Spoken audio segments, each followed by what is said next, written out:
Welcome to the Art Institute's podcast, presented by Art Institute's organization. This is the show where we celebrate the people and institutions shaping the future of art education and creative industries. Whether you're leading an art institute, teaching the next generation, or managing a cultural space, you're in the right place. So, let's get started. First, we want to send a special congratulations to Emily Carr University of Art and Design as they celebrate 100 years of excellence in art education. In today's episode, Strategic Partnerships for Art Institutes, collaborating with corporations and brands for mutual benefit, sponsored by Art8. Okay, today we are going to talk about something that is becoming more important every single day for those of us leading and working in art education. We live in a world that is changing fast. For art institutes, this means facing higher costs, shifting numbers in student enrollment, and the constant pressure to keep up with new technology. Our students are also coming to us with bigger expectations. They want to know that their education will lead directly to a successful career. To meet these challenges, we have to look beyond our own walls. We need to talk about strategic partnerships. Now, when I say partnerships, I'm not simply talking about advertisers or finding a one-time sponsor for an event. I am talking about building long-term, meaningful relationships with corporations and brands. I'm talking about forming alliances where everyone wins. The institute gets resources and visibility, and the brand gets access to the incredible creative talent and fresh ideas that only our students and faculty can provide. As art professionals, our goal is to strengthen our programs and make sure our work stays relevant. To do that, we first have to understand what these companies are actually looking for. Most of the time, they are not just looking to be helpful, they want to align their brand with creativity. They want to reach new audiences and find innovative solutions to their own problems. They are looking for talent pipelines, as well as ways to show they care about their community. When we understand these goals, we can frame our value in a way that makes sense to them. Let's look at some of the models that are working well right now. One of the most common is program sponsorship. This is where a company supports a specific class, an exhibition, or a lecture series. For example, imagine a design program teaming up with a furniture company to study sustainable materials.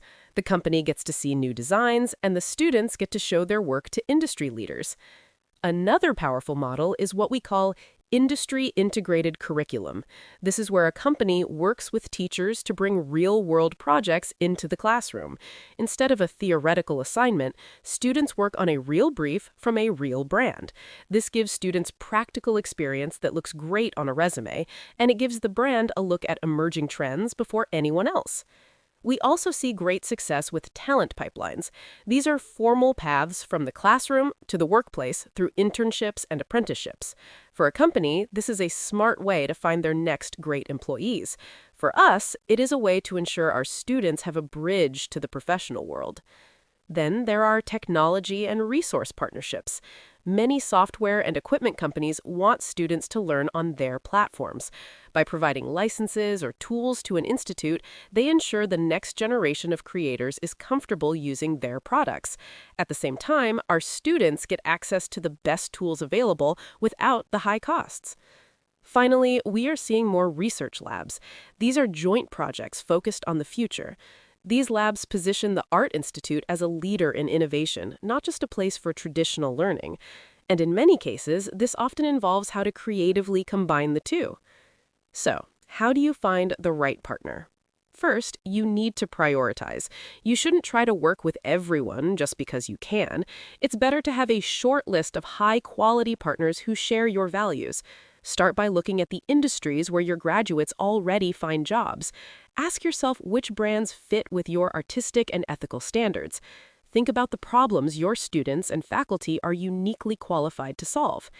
When you approach a potential partner, remember this one rule. Lead with value, not with need.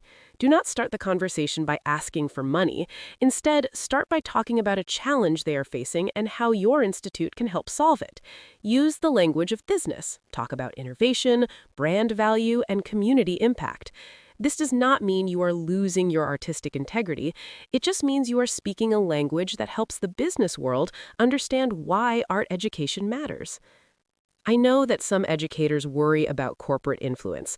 They worry that a partnership might limit creative freedom or change what is taught in the classroom. This is a valid concern, but it can be managed. The key is to have clear agreements from the very beginning. You must have faculty oversight for all academic content and be completely transparent with your students. When done right, a good partnership actually creates more freedom because it provides the resources needed to explore new ideas. Once a partnership is running, you have to measure its success. You need to show that it's working. Keep track of how many students are involved and where they go after graduation. Document the research that comes out of the collaboration and the media attention the projects receive. Regular reports help build trust and keep the relationship strong for the long term. Before we wrap up, let's talk about a few common mistakes to avoid. The biggest mistake is treating a partnership like a quick fix for a budget gap. These relationships take time and planning to work. You also have to be careful not to overpromise. It is much better to start small and grow than to fail at a huge project. You also need someone at the institute whose job it is to manage these relationships. Without a dedicated point of contact, things can easily fall through the cracks. The most successful art institutes today view these partnerships as a core part of their strategy. They invest in building relationships because they know it makes them stronger. It enhances the quality of education and opens up amazing opportunities for both students and faculty. Strategic partnerships are not about changing who we are or what we believe in. They are about amplifying our work. They are about making sure the world sees the value of art and design in every part of our lives. By working together with the world around us, we ensure that our institutes and our students continue to thrive in an ever-changing landscape. Thanks for listening to the Art Institute's podcast. This episode has been brought to you by Art8, webinars for creatives. Share your artistic passions, sell your art, learn new skills, and build your tribe with live or on-demand expert webinars. Learn more at art8.net.